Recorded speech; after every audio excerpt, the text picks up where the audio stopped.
top two, we're not two. Let's go. You're listening to the DSM Podcast Network powered by Learfield.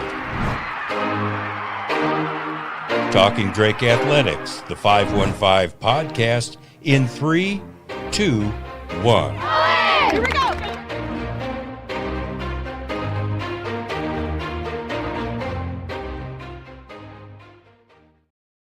All right, hey, it is the 515 podcast on the Drake Sports Media Podcast Network. We are powered up by Learfield. We are also streaming on the Drake Athletics Facebook and YouTube pages. You can also check us out through the traditional form of podcasting through the free Varsity Network app.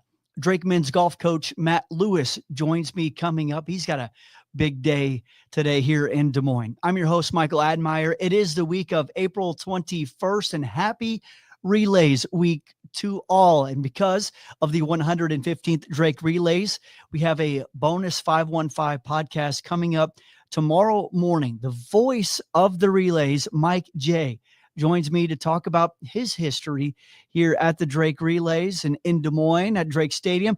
Also, we'll dive into some of the topics and events coming up this week. Got a lot of exciting stuff beginning tonight with the beautiful Bulldog. We'll roll in to tomorrow, Grand Blue Mile, downtown Des Moines. So just come be a part of it all. And if you can't be a part of it all, come be a part of something. It's so fun to be a part of the Drake Relays. It is a Des Moines tradition and something you definitely don't want to miss out on. So that podcast will be available to watch on the Drake Relays social media pages. You can also listen through the Drake Sports Media Podcast Network, wherever you get your podcasts. With that being said, time now to jump in to the headlines.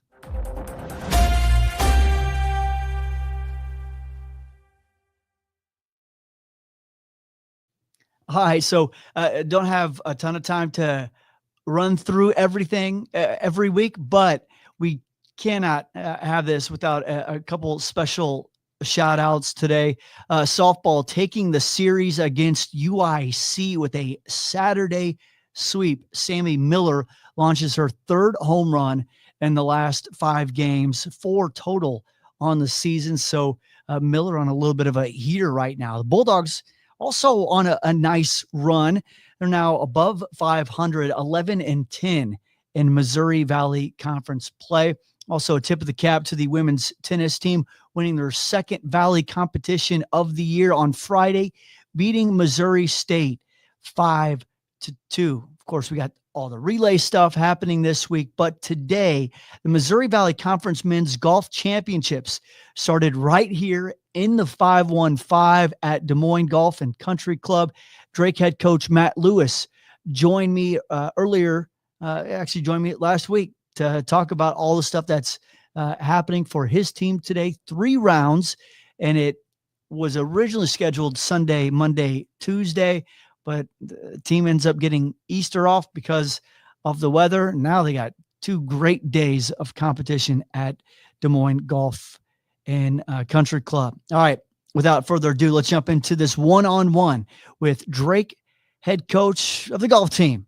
His name is Matt Lewis. All right, we are now joined on the 515 podcast by the men's golf head coach, Matt Lewis. And Matt, we were just talking before we got started, year 14 for you as the head coach of Drake Golf. What have you learned during this decade and a half of being head coach? Well, I guess I feel like I learn every day. Like, I feel like trying to, adapt to 18 to 22-year-olds. I've seen a change, obviously, just from the landscape of the NCAA in the last 14 years with, COVID and then obviously just trying to develop a program and get my team into a spot to be competitive. It's been, it has its challenges, but it's also very rewarding. So it's been a great journey and love the journey that I'm on. We're going to dive into the Missouri Valley Conference Championships that are coming up beginning this Sunday here in Des Moines.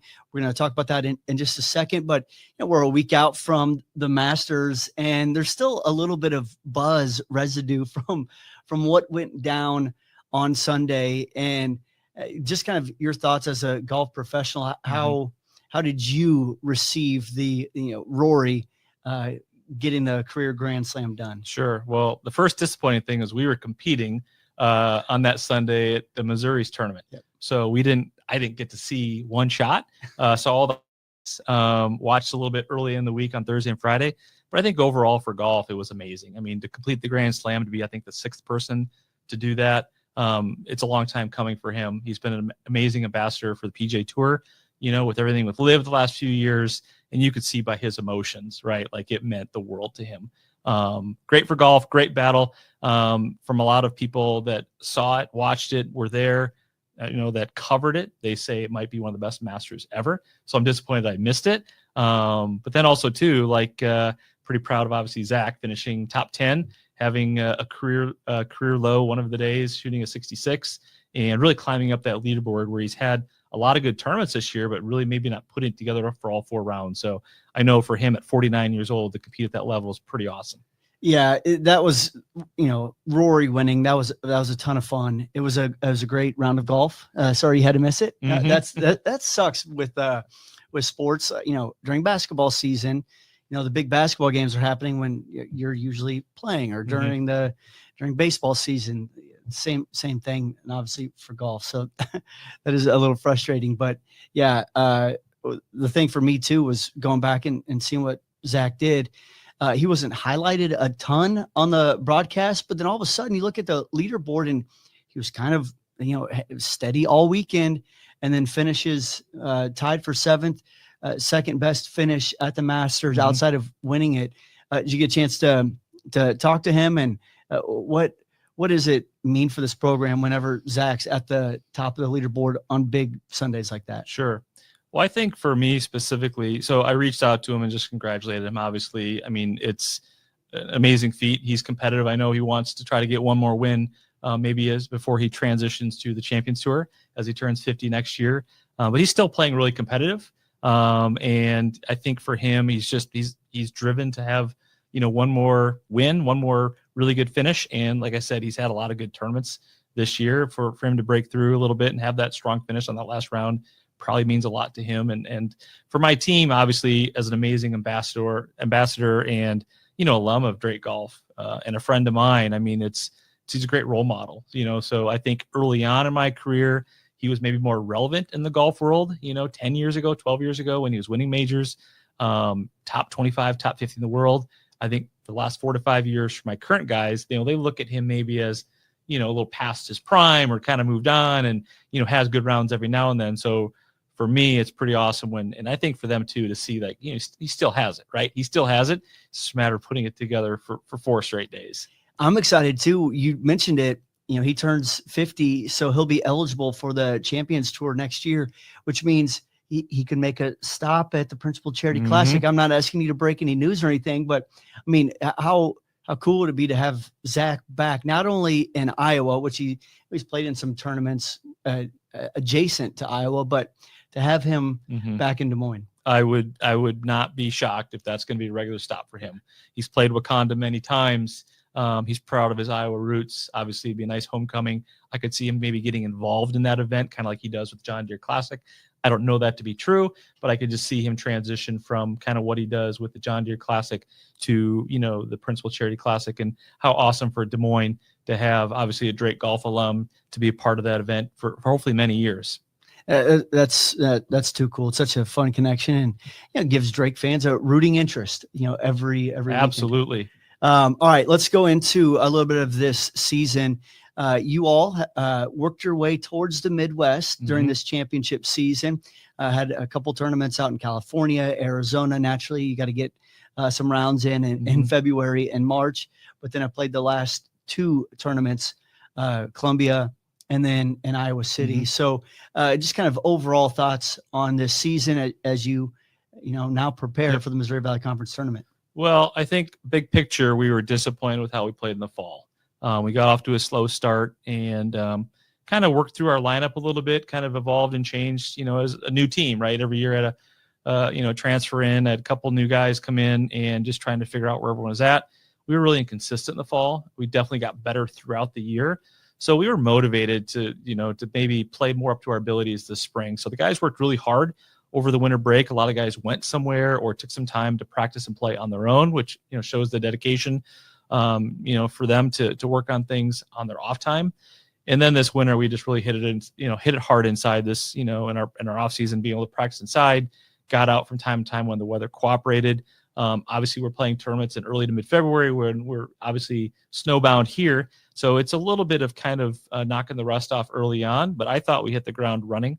We started in Palm Springs for our first event and played pretty well. I think we scored about 10 shots better this year versus last year. And we're competing against all Southern schools. So we're really competing against ourselves in that event to kind of knock off the rust and get the momentum going. And then from there, we played in Arizona twice, both at GCU's event where we finished fourth. We were 2 out of second, 1 out of third, and only about a dozen back of the lead. Beat a lot of 4 or 5 top 100 teams. The teams that beat us second and third were top 60 teams. So you look at, for basketball terms, quad one, we don't get to see a lot of those teams. So for us to compete with them, I think it really hopefully gained a lot of confidence for the guys to really feel like, hey, we can compete at a high level. And then back the week after that, Minnesota hosted a new event in Phoenix. I think we finished 6th, beat Minnesota, who was a top 100 team, a couple more top 100 teams there. Didn't maybe have quite the finish we wanted. I think we were eyeing towards the top 3 or 4, but we played some really good golf. And just continued on from kind of the start from the beginning of the spring until now. And then we transitioned to Midwest golf, right? So Columbia, we dealt with cold, we dealt with wind, frost delays both days. We didn't get the 36-hole day in, so we had to have one super long day of all daylight playing golf. Had to wrap up 6 holes the next morning and then go right back into our third round. Our best round was that third round. I think we led the field that last round, or maybe the second best score that last round, and climbed back up to a top 6 finish, I believe. And then we had Iowa City last week where we played great the first 2 days and then really struggled the final day, which was disappointing, but maybe kind of an eye opener for us. Like, hey, we were due for a bad round and maybe rather now than this next week. But all in all, I was really proud of how we played this spring. Team has really played well together. I mean, we haven't been really led by 1 or 2 guys. It's been a total team effort. Had, Sam Johnson came in this spring, who didn't play a lot in the fall, and he's led us 2 or 3 times with some low scores, a 66, 68. Jack and Nico broke through with a couple 69s at Missouri, our final round, on a very tough, challenging day. And then Jake's been leading us the entire way this spring with some really good finishes as a top 3 and a top 6 individually. I think 10 under and 6 under. And Nate's been really solid as well as our 2-man. Struggled to fall a little bit, and he's played great. I think he's at the second lowest scoring average on our team. So really proud of how these guys have improved.